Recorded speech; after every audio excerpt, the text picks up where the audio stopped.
Hey everyone, welcome to another episode of Table Talk. I'm your host, Jake Combs, and today we're taking a look at the four, I believe they're called Kitten Games from Exploding Kittens. Basically, these are games that are made for kids 4 and up, where most of their games are usually 8 and up or older.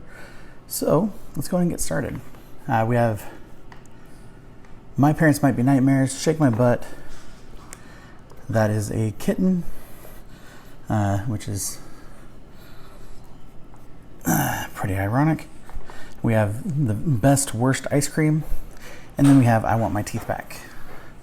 Now, these games were provided by Exploding Kittens for the purpose of our videos and the upcoming written reviews that we'll be doing.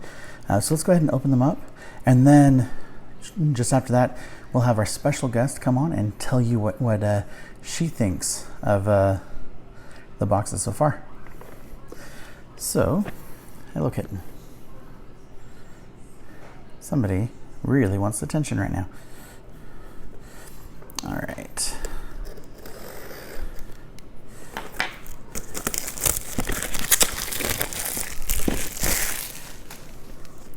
So starting with My Parents Might Be Martians.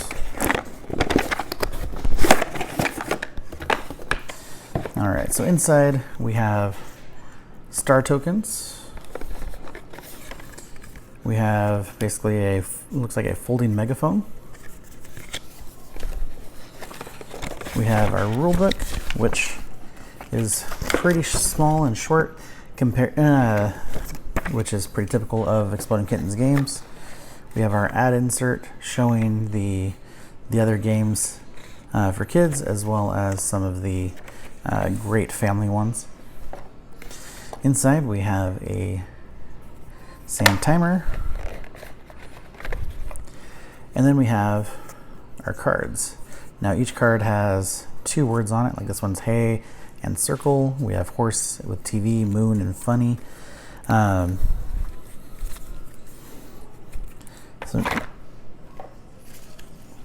nothing too complex there. Basically, you grab about 20 cards from the deck, put them face down, and then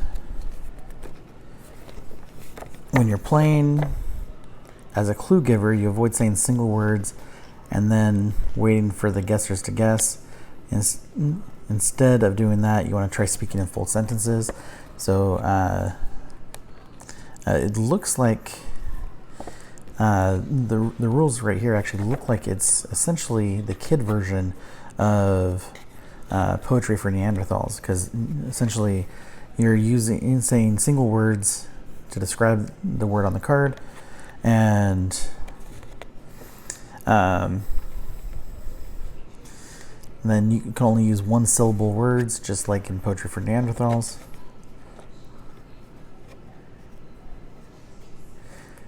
And then you can also, but with this you can use stories, act things out, point at things. You can also say a kid's name. Now when you're saying a kid's name, it doesn't matter how many syllables there are.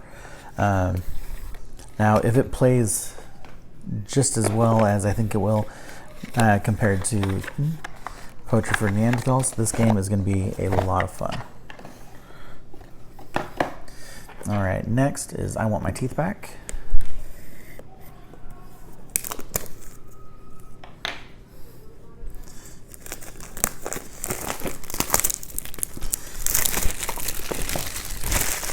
Now, this little troublemaker who really wants attention, her name is Moira, and she was actually a stray we took in, and basically took her in and took in her litter of kittens when she had them. And so she's one of the only ones that remains from that group with us. All right, so from I Want My Teeth Back, we have the rule book, which is even smaller. We have tokens of basically, looks like these are supposed to be the teeth. We have, I'm guessing this is a board.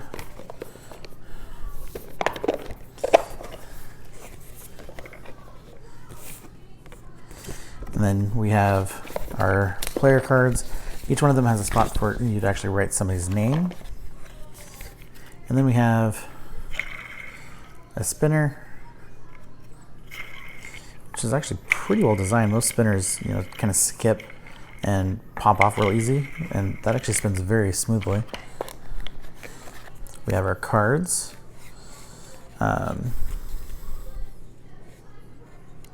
So basically it looks like, when you get like this card, the more cards you're drawing, I'm guessing, is how many times you're going to spin. So I'm guessing the kind of a more risk for more reward type situation. Then you have others that are like this one, which says +1 teeth.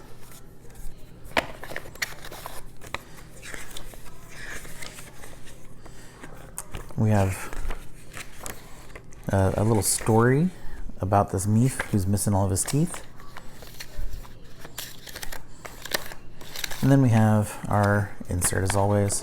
Now on the back, it says that this game was actually made by a 4-year-old. So this game was made by 4-year-olds for 4-year-olds. So that's pretty cool.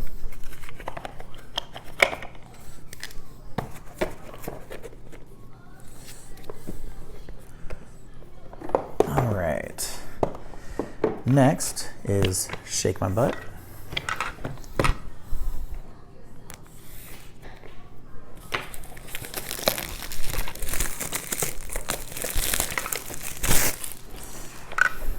Or not Shake My Butt, Hurry Up Chicken Butt.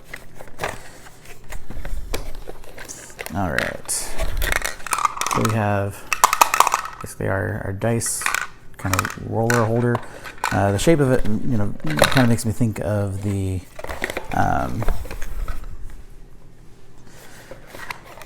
poppers from like Trouble. Then we have our folding out rule book, or in this case, 2 pages.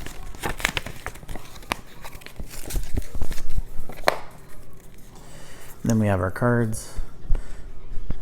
So it looks like these are kind of like challenges. One of them is go around everyone walking backwards, go around tapping each person on the head.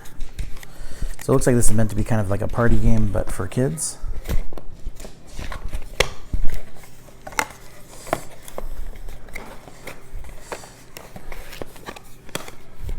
And I'm guessing the color denotes like what color card to use.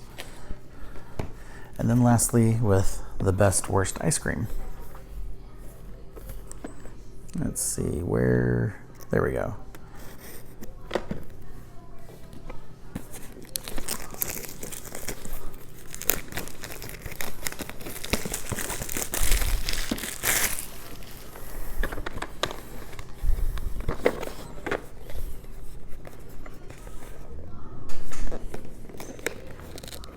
Oh, there we go. So Velcro top, and slide it out. We have our rule book. Again, not very big on the instructions. We have, looks like 5-player characters or ice creams with some empty cones, or actually the cones connect to them for their bases. And then you have your play mats for each player, where they take their ice cream and then put ice cream on top of it. And then we have our cards.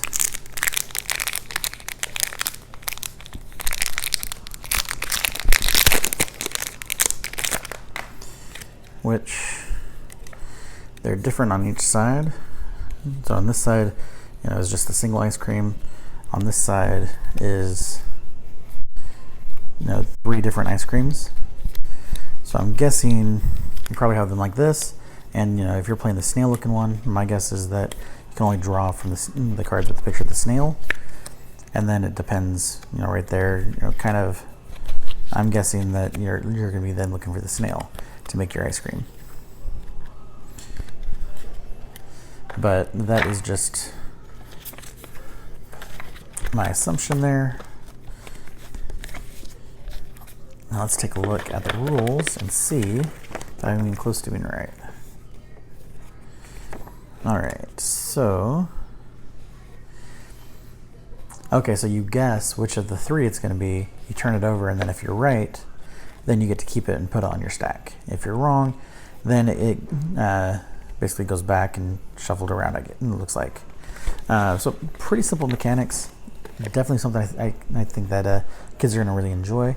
But that's it from me. I do want to thank our sponsors at Exploding Kittens for providing these games for us, as well as Games U for supporting the channel as always. But next is our guest, who's going to share her thoughts. Okay, we were just playing this. Here are the characters that we have, and then we just played a game. My dad won, but this is my dad's board, but I'm going to show you what it looks like with it empty. This is what it looks like when it's empty, and it was really fun to play because you never know what's coming and you never know what you're going to have. Like, my dad didn't know what he was going to have, but he guessed pizza and he got all of the pizzas.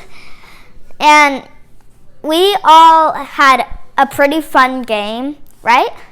Yep. I'd say that it was a fun game. Was it a thumbs up or thumbs down? I would say it's a double thumbs up because you never know what you're going to get, and it's just super fun to try to challenge each other. The rule, you can have up to 5 players. It was really fun. These are what the little cards that you get look like. On the back, it'll look different for every one of them. So I'm just showing you what it could be. So it's different no matter what you get because you never know what's coming. It's always a new thing to find, and it's just really fun to play the best worst ice cream because I saw a lot of fun in that. All right, say goodbye. Goodbye, everyone. Don't forget to subscribe below.